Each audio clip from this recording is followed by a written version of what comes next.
We are excited to be able to talk about Parks and Rec in Prescott, Arizona. And with us we have... My name is Joe Baines. I'm the Recreation Services Director for the City of Prescott. We are standing at Watson Lake right now, and we were fortunate enough to be able to drive our vehicles all the way down into an area where I usually don't get to drive, and I always have to walk here. Watson Lake, it's about a 160-acre lake or reservoir. We've got 2 boat docks. We're down here now at the north boat ramp. This one's a little more for kayaks, a little less for boats. On the south end, we have a little better boat dock we have a lot of sailboats out here, obviously a lot of kayakers, but this is a very heavily used park and lake. We have 3 lakes in the city of Prescott that we take care of, and one is Watson Lake, one is Willow Lake, which is about 400 acres, and then we have Goldwater Lake, which is a small 20-acre lake surrounded by ponderosa pine. But this lake is our most visited lake. A lot of kayaking, good fishing out here. We do a lot of special events. We have a 4-acre grass area that we have concerts. We have the Celtic Games out here. Oh, is that right? Yeah, we have a big auto show out here every year. We probably do about 12 special events a year. We do our 4th of July celebration out here. Oh, really? Yep, and we set the fireworks off of a barge that we built off of the lake, so the backdrop for the fireworks is fantastic. Do people sit up in the hills up here, or where? People will be everywhere. They'll be out on the Peavine Trail, which is a national recreation trail that's behind us here. Peavine Trail it's an old railroad grade. There was the Peavine went through here up until about the early 1980s, and then when that went away, the city was able to purchase that right away, and we turned it into a national recreation trail. It actually ties into Prescott Valley, so it's non-motorized bikes, equestrians, hikers, ties into Prescott Valley, and very soon we'll be connecting to Chino Valley. Oh, really? So really for people with alternative forms of transportation, you want to mountain bike to work, you want to hike to work, you want to run to work. We're really proud of our trail system. We have about 110 miles of trail in the city of Prescott's park system, Prescott National Forest. We partner with them really, really well. They have about another 350 miles of trail, non-motorized trail. So together we have about 450 to 500 miles of trail. You know, when the railroads were constructed, they tried to stay at a 4% grade or less. Yeah. So you get a lot of that, you know, wide, flat, you know, not a lot of grade up and down. But if you want to get more adventurous, you can go off any number of ways from the Peavine Trail into some of these great rock formations that we have around here, and you can get real technical with the mountain biking. All of our lakes have trail systems that go all the way around the lake. This one is a 4.9 mile hike around this lake. The Willow Lake is 5.7 miles, I believe, around that lake, but we always offer that opportunity for people who just want to hike around the lake, and then that ties into the Peavine. We look at our trail system a lot like Public Works would look at a road system. We have arterial trails, we have collectors, we have neighborhood trails, and we all want them to connect and be able to connect with each other. But there's like a 58-mile trail that gets maybe within 1.5 miles of town, but somehow goes around and is connected. I forget what that's called. That's called the Prescott Circle Trail. The Circle Trail. Yep, and it's 54 miles. Right. It goes all the way around city of Prescott. About 40% of it is on city trails, and the other 60% is on Prescott National Forest. Some is on the county, some goes through Embry-Riddle Aeronautical University. Okay. But those are the kind of partnerships that we built. We have events on here. We have the Whiskey Basin Run. Okay. Which starts here. Okay. He does it in April. Oh, it starts here. Yep, it starts here. They have a 10K option, so you can do a 10K, which seems, you know, reasonable. Yeah. And then they have the whole Circle Trail, so 54 miles. Whoa. And then they have half the Circle Trail. What's the time allotted on the 54? Let's just say they start when it's dark. It's a serious run. That's a serious run.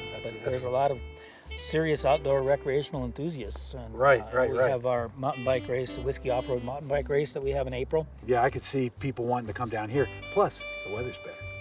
Yeah, we have a great temperature, just, you know, about year-round. We get a little winter, but not so much that you get cabin fever. Pretty low humidity. You know, even in the summer, we'll get in the 90s, but, you know, it's really what they say, a dry heat. Yeah. Really doesn't get that bad. So I think year-round, our climate is probably about as good as you get. And we're here on what I call in Prescott Happy Wednesday, because you get to come to some of these parks where there's usually a $3 fee. Is that correct? Yeah. And they give you a free day on there. Wednesday's our free day, and we do have it's a $3 daily fee, but we also have multi-passes that will discount, and then you can buy an annual pass that's even discounted further. Is that for anybody, or is that just Prescott people? For anybody. If they want an annual? Yeah. You can't see it from this particular picture that we have, but you can go to the right a bit. Well, you can go to the left a bunch, and you can take it all through these rock formations, and it's beautiful. Yeah, it is. And the other thing I think about Prescott that is appealing to me anyway is the diversity of topography. I mean, we go from the Granite Dells, up to Goldwater Lake, which is Ponderosa Pines, about 6,000 foot in elevation, to these low, nice riparian areas that we have here. So we kind of run the gamut. We go from about almost 8,000 feet up at Mount Union down to about 4,000 feet. So there's a lot of diversity in that topography. We get a lot of mountain climbing out here too, rock climbing. Right. That's pretty popular. I think just in the dells out here, there's about 200 identified climbing routes. There's books that identify those. They're a little bit, I won't say a secret, but they're not known to the public. We don't manage climbing at this point in time. Okay. Although we do allow it. So as far as the boats go, we're non-motorized. Okay. You can have a motor, but you can't cause a wake. So you got to go less than 5 miles an hour. That's an interest of the kayakers. So and just else. A little fishing boat that you can get out fishing there. Boat. With. You know, a lot of people fish off their kayaks now. Yeah. That's pretty popular. Yeah. And as far as the fishing goes out here, it's generally pretty good. There's some smallmouth bass in here, a lot of trout. Those are the two primary species here. Over at Willow Lake, a lot of bass. Is the trout. fish safe to eat? They are. Okay. Yeah. Willow Lake, they almost, daily are catching 4 or 5, 6 pound bass. At Goldwater Lake, which is a smaller lake, I think we have the state record. Actually, it's a national record, Gila trout, 5 pounds that was caught out of Goldwater Lake a couple of years ago. The Gila trout's only native to Arizona and New Mexico, so that's a little misleading, but it is technically a national record. So the fishing is really pretty good. How do they stock the lakes here? We have a partnership with Game and Fish. Okay. And so they stock our lakes on a regular basis. All right. And then we consult with them on what's working and what's not working. But they're great partners. I just can't say enough about them. Another thing about this little cove, since we're standing here, is that we traditionally do a kids fishing day. Yeah. And so what we'll do is we'll net off this cove, and then they'll come in and they'll stock this cove. The fish can't get out. No and then kidding. The kids can come up along the shore here. And I'll tell you. That's almost fish in a barrel. Yeah, almost. But it's really neat. I remember. Especially for the kids. Yeah, just over here there was a little kid dressed up in a Spider-Man suit. He couldn't have been no more than 5. And he caught a fish. And he yelled for Dad, and he just took off running with the fish. So it was still on the end of the line, and he drug him up here on the asphalt. But we do things like that. Didn't know quite how to bring it in. No, but he knew he had one. So, yeah, right. But he was really excited. That was fun to see. It was probably more exciting for me than it was for him even. Well, how old does a child have to be to the point where we have to get them a license? I think it's 13. And we do the same thing at Goldwater Lake with Game and Fish. They'll set up there and do a kids fishing day. Same thing, we'll net off a cove. They'll stock that cove, and then, that's where my daughter caught her first fish. So that's a lot easier for Mom and Dad rather than spending 6 hours without getting a bite, here. Yeah. One thing I noticed they've got, it looks like to me, but I haven't seen it recently open, is that it looks like you can rent kayaks there. Am I correct? Yeah, they're a concessionaire. Okay. They have the contract to do the concessions down there, and he does kayaks. He's got double kayaks. I think he has paddle boats. And he stays really busy. Hi, my name is Mariah, and I'm the owner of Born to Be Wild Adventures. We operate year-round here in Prescott, kayak rentals. So we operate at Watson, Willow, and Goldwater Lake based on reservation. We come drop off your boats for you. What do? They give you a call and say what they want, and you can pretty much just meet them here, or how's that work? That's correct. So you can call us or go to our website now and book online. And once your appointment is reserved, then we meet you right here at the water and get you launched. Okay, great. Great. Well, thank you. Thank you. Thanks, Joe. Sure. We go to Goldwater Lake, see the lake, and I've been there only a few times. If you look at the map, there's that lake, and it shows, picnic areas if you drill down into it. But it shows another second lake. Where is that other second lake? I'm glad you brought that up. We actually have plans already done. As a matter of fact, we were getting ready to bid for construction to open up that lower lake. Okay. Before COVID hit, and so that's not opened up. It's not open up yet. That's why there's no trails down there. Exactly. Back in the early 1900s, they built these dams to collect that water. Right. And then they used that water, and there was a water treatment facility at the bottom of the lake. Okay. And then they treated the water, and they would send that into the city of Prescott for drinking water. Because of that, there was a lot of liabilities down there with big, concrete pits and things like that. We have since eliminated that concern, made it safer, developed plans to develop that lower lake, and probably in this next... Is there water in that lower lake now? It's about 8 acres. Oh, okay. So it's a fairly small lake, but it's really, really beautiful. And I expect that by this time next year, we'll probably be have that operation. Opening up that lower lake is something we wanted to do for a long time, and we're excited about it. So they're going to move forward with it. The council will be approving the budget Okay. in June, Okay. and I expect that they'll approve that. Oh, that'd be fantastic. When people in the community see that you're doing more and more, it makes you even feel better about living here. Absolutely. Or also attract other people to the community. Well, there's two things, right? There's quality of life, Right. And then there's also that economic impact that the tourism brings. You know, people Right. spending the money in the community. That's right. So, really, we went on two fronts, I think, when we improve our recreational facilities. Also, we have a disc golf course. So Disc golf course, I'm frisbee sorry. golf, which Yeah. has gotten really popular. Right. We built 9 holes in about 2015, and then we added another 9 in about 2018. The number 1 hole is just down by the south boat ramp. Okay. And so there's a tee So that's box where it there, starts. and then there's a And there's map. parking down there too. There's parking down there. Yeah, there's a lot of parking. Yeah. Yeah, There's so- also, we have bocce ball down there. Yeah. A lot of people play bocce ball. Right. But for $3, you can take your family out. You can play bocce ball. You can play disc golf. You could fish. You could kayak. I mean, there's a lot of things you can do. This Sure, is the go only ahead. one we have camping at. We have camping here. We Right. have- I saw that on the site Yeah. that you can rent camping spots, but I didn't know if that was Willow Lake or not. No, Also. just Watson Lake. We have 33 of them right now, and that gets pretty busy in the summertime, especially. What kind of camping are you talking about? Tent camping, or is this? Camping, small RVs. And that's seasonal. That's from April to September. And look at these guys. Oh Now, yeah. this is cool. I'm gonna take a. You want to walk down here with me a second? Hi. Yeah, so I do this with all those geese and ducks, and it's funny. Some of them will just do this. They'll do the slow walk away, like, okay. Yeah. As long as they're walking slow, we're walking slow. And there's a few that actually will turn around and come over to me and be friendly. There's Like some, those.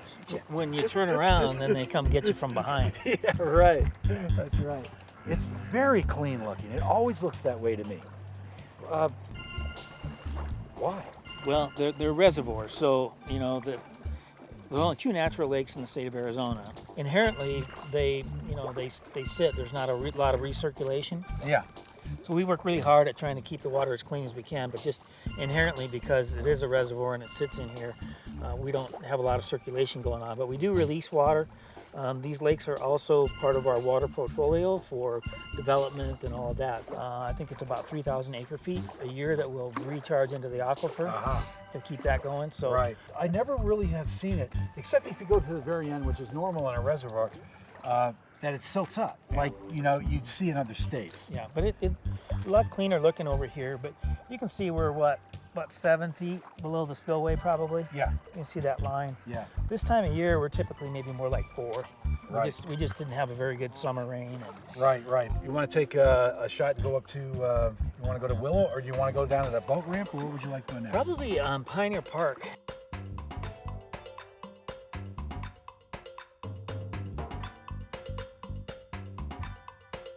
All right. So here we are at Pioneer Park. At Pioneer Park, and we're standing at Kayla's Hands Playground. Kayla Mueller was a humanitarian aid worker. She was working over in Syria when she was kidnapped, tortured, and killed. And her parents were big members of the Kiwanis Club. And so Kiwanis, in about 2018, put the money together and raised the money to help build this park. It is this playground is probably is by far our most used playground. As you can see, a lot of different activities for the kids. This is a slow day. Normally, there's a lot of kids here, a lot of noise, a lot of good noise, a lot of good kid noise. This is our inline hockey facility. Oh, wow. We have a lot of tournaments. In fact, they've got a tournament coming up here in a few weeks. Can we walk down here? Yeah, absolutely. This, with your fencing and everything else, is first class. It is. It's a nice facility. You know, inline hockey is a growing sport. They continue to add more teams and more participants every year.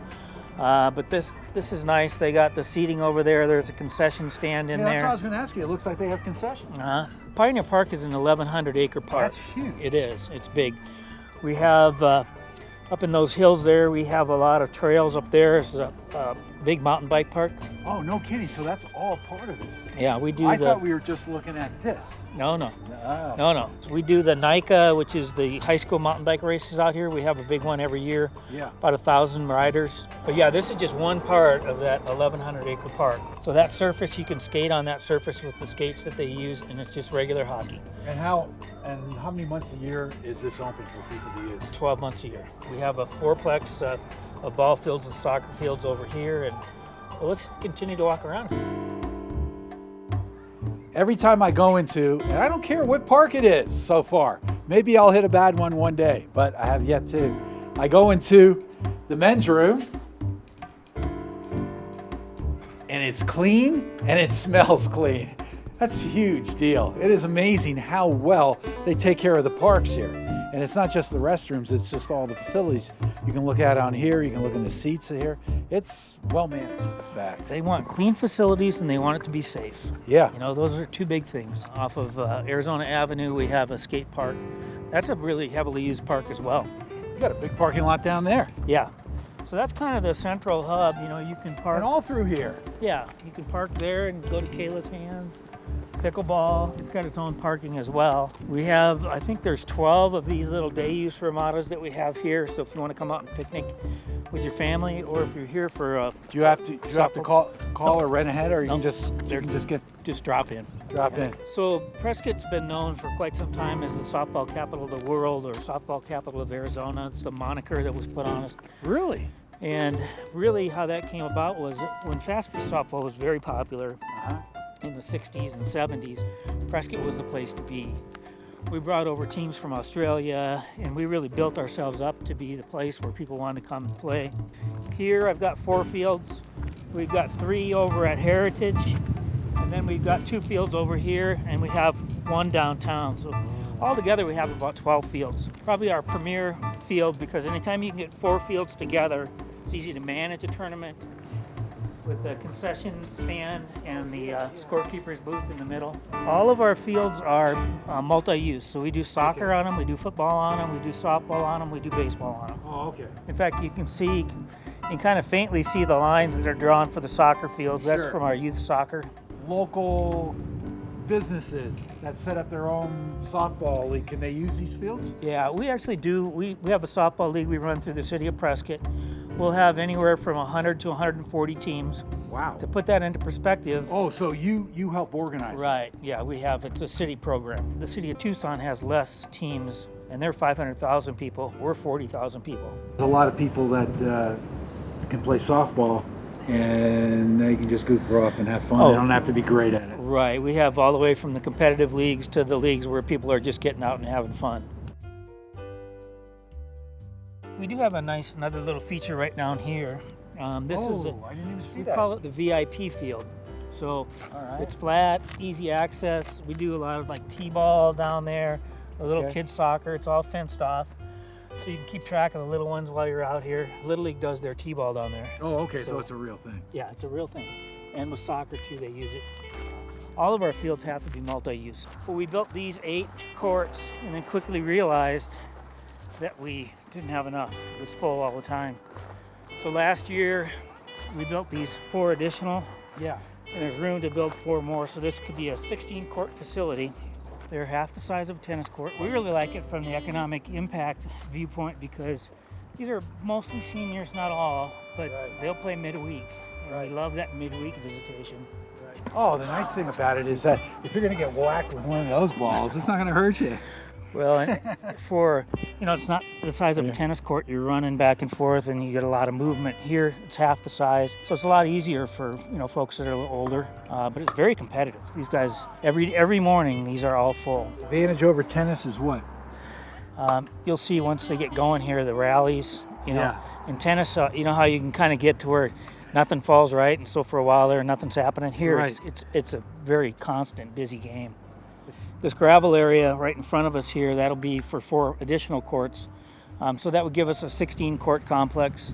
Again, for those tournaments, they require at least 12 to 16 courts. Right. Brings a lot of people to town and all that spending that goes with it. We're a retirement community primarily, but we're active retarees. Like I mentioned about our softball leagues, we have a lot of folks in their 60s and 70s that are still playing softball, and same thing with pickleball. And pickleball is one of the fastest growing sports in America, so we're getting a lot of people that are getting out and participating, and some younger too. It's not solely an older demographic that plays it, but it's a good exercise for them. It's a fast-moving game, but it's easier on your knees and your legs and everything. With all of this that we do and all the activities that we provide, we couldn't do it without volunteers. We have a lot of different volunteer groups. We have volunteer park rangers. A lot of them that'll go out on the trails on a daily basis and just, help people with information, which trail's the best for my abilities, that type of thing, pick up trash, report any vandalism. And then for our trails, the construction of our trails, we have a group called the Over the Hill Gang, a bunch of retired folks building new trails. And we have about 200 people on that Over the Hill Gang list. But we couldn't do what we do without the volunteers that we have. Well, if somebody wants to volunteer, who do they get a hold of to do that? Go to the City of Prescott Reps website and then go to Recreation Services, and we have a volunteer tab right there. What are the things that a volunteer can do? What can they pick to do? Primarily be our park rangers, which we're always needing those. And that's just parks or trails or whatever. Just what do they do? What does the park? They kind of monitor. They'll pick up a little bit of trash. They'll help people, like if they're at Watson Lake. What are the fish biting on today? That type of thing. Public information. So I really enjoyed talking to you. It was some great information. A lot of things that I did not know, and I hope people learned a lot from this particular thing. From Joe at Parks and Rec, and you can contact anybody at Parks and Rec. They do have a phone number, but I noticed on the website you could get just about all your information, trail information, all different types of things on there, download information. So great website to access. And of course, you can just drive out and go to one of the parks too and have some fun. So thank you for watching this.